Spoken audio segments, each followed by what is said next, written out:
दोस्तों कैसे हैं आप। दोस्तों मेरा आज की कहानी हर बार के जैसा अजीब सी है। आशा करता हम आप सभी को आज की कहानी पसंद आएगा। आप मेरी चैनल में नया हो तो कृपया लाइक, शेयर, सब्सक्राइब जरूर करें। मेरे को ज्यादा मोटिवेट करने के लिए कमेंट करना न भूलें। आज के कहानी एक पेटनी की असली कहानी। कालवाची की दृष्टि जैसे ही कुशाग्रसेन से मिली तो उसने लज्जावश अपने नयनपट बंद कर लिए। कुशाग्रसेन भी अभी तक कालवाची को एकाग्रचित होकर देख रहे थे। दोनों के मध्य का मौन कौत्रेय ने तोड़ने का प्रयास किया एवं वो राजा कुशाग्रसेन से बोला, महाराज, इसका नाम कालिंदी है एवं ये उस ओर एक कुटिया में रहती है।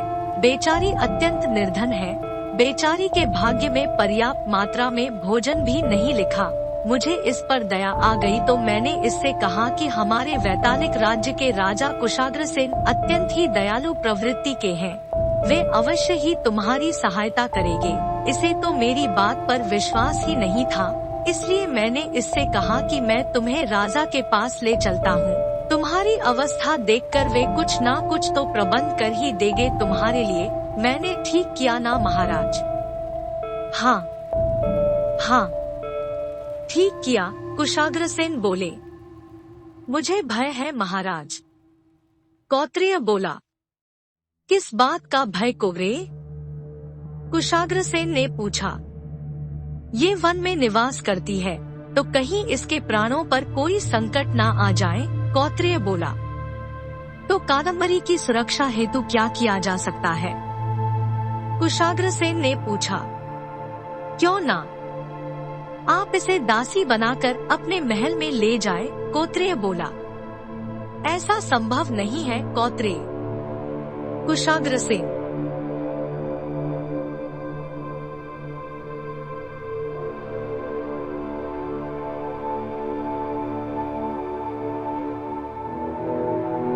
बोले, किंतु क्यों महाराज? कौत्रेय ने पूछा।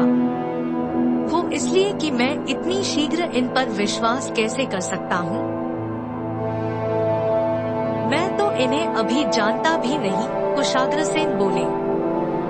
क्या आपके लिए इतना अधिक नहीं होगा कि ये एक निर्धन असहाय युवती है?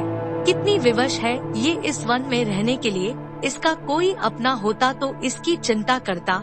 बेचारी अनाथ जो ठहरी है। ईश्वर किसी को निर्धन एवं असहाय कभी मत करना। युवती होने का दंड तो पहले ही भुगत रही है। बेचारी के भाग्य में और ना जाने क्या क्या लिखा। क्या पता इसकी हत्या भी उस हत्यारे के हाथों से लिखी हो। कौत्रेय अभिनय करते हुए बोला। बस बहुत हुआ कौत्रेयादि। तुम्हें लगता है कि इन्हें राजमहल में दासी बनाकर ले जाया सकता है तो ये अवश्य जाएगी, किंतु इनसे ये पूछो कि ये राजमहल जा सकेगी? कुशाग्रसेन बोले। आप क्यों नहीं इसी से पूछ लेते महाराज? वैसे भी ये अनाथ क्यों मना करने लगी? डूबते को तो तिनके का सहारा बहुत होता है, किंतु आप तो इसे बचाने के लिए पूरी नौका ही दे रहे हैं, तो ये बेचारी क्यों मना करने लगी भला? वैसे आप अपनी संतुष्टि के लिए इन्हीं से पूछ लेते तो अच्छा रहता। कौत्रेय बोला। तब कुशाग्रसेन ने कालिंदी बनी कालवाची से पूछा।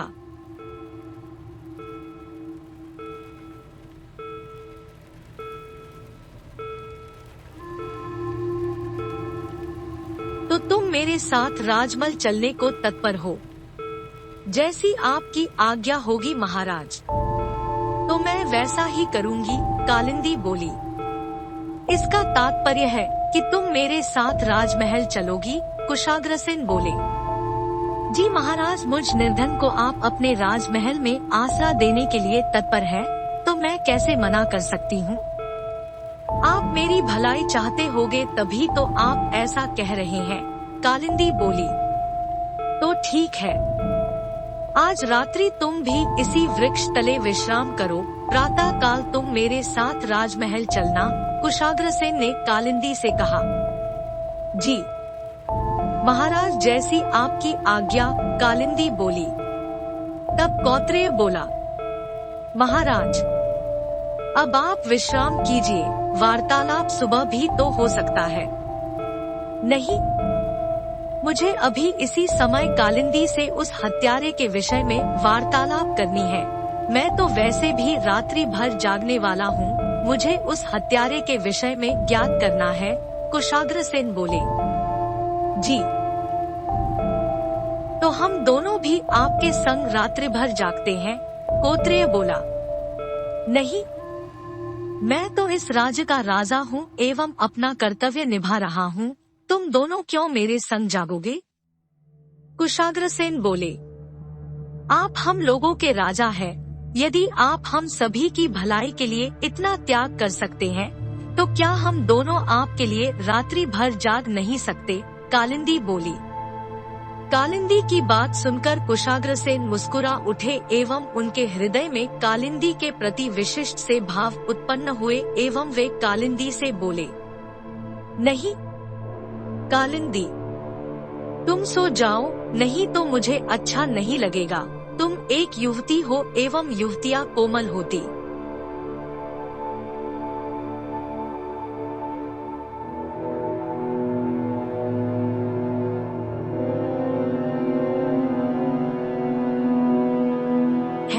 तनिक से कष्ट से कुम्भला जाती है। कुशाग्रसेन बोले, महाराज, मैं वैसी युवती नहीं हूँ जो तनिक से कष्ट से कुम्भला जाऊँ। मैं अनाथ एवं निर्धन अवश्य हूँ, परंतु कोमलांगी नहीं। मुझे भी संकटों से लड़ना आता है। कालिंदी बोली, युवती होकर तुम ऐसी साहसपूर्ण बातें कर रही हो, मैं अत्यधिक प्रभावित हुआ तुमसे। तुम्हारी जैसी साहसी युवतियों की इस राज्य को आवश्यकता है। कुशाग्रसेन बोले, महाराज, आप मुझसे परिहास कर रहे हैं ना? कालिंदी लजाते हुए बोली, नहीं, मैं तुमसे परिहास क्यों करूँगा भला? मैं सच कह रहा हूँ। कुशाग्रसेन बोले, जी, मुझे आप पर पूर्ण विश्वास है। कालिंदी सकुचाती सी बोली, महाराज, आप वो सब तो पूछ ही नहीं रहे जो आप कालिंदी से पूछना चाहते थे। कौत्रेय बोला, वो भी पूछता हूँ, तनिक धैर्य धरो। कुशाग्रसेन बोले, मैं तो धैर्य धर रहा हूँ, किंतु ऐसा प्रतीत होता है कि कालिंदी को देखकर आपका धैर्य दिग रहा है। कौत्रेय बोला, तुम्हारा तात्पर्य क्या है? कुशाग्रसेन ने पूछा।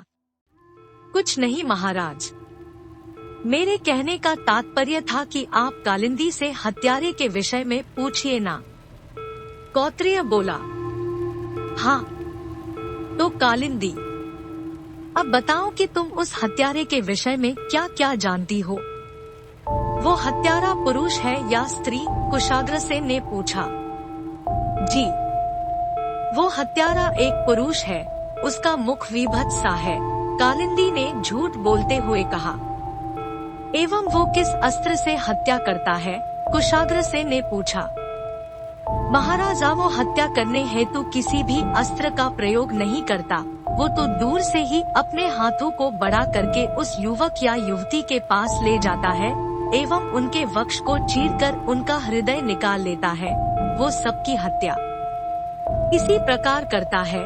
कालिंदी बोली, इसके पश्चात वो उन हृदयों का क्या करता है? कुशाग्रसेन ने पूछा।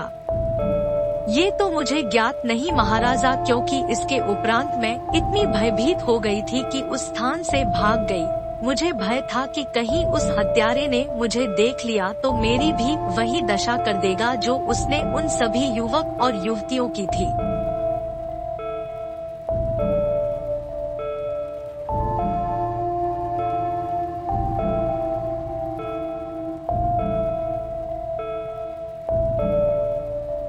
कालिंदी बोली, ये तुमने ठीक किया, परंतु उस हत्यारे के नैनंश कदकाठी के विषय में कुछ बता सकती हो? कुशाग्रसेन ने पूछा। महाराजा, उस समय वन में अंधकार था, केवल चंद्र प्रकाश में मुझे जो दिखाई दिया तो मैंने आपको बता दिया। वैसे भी उस हत्यारे से मैं अत्यधिक दूर थी।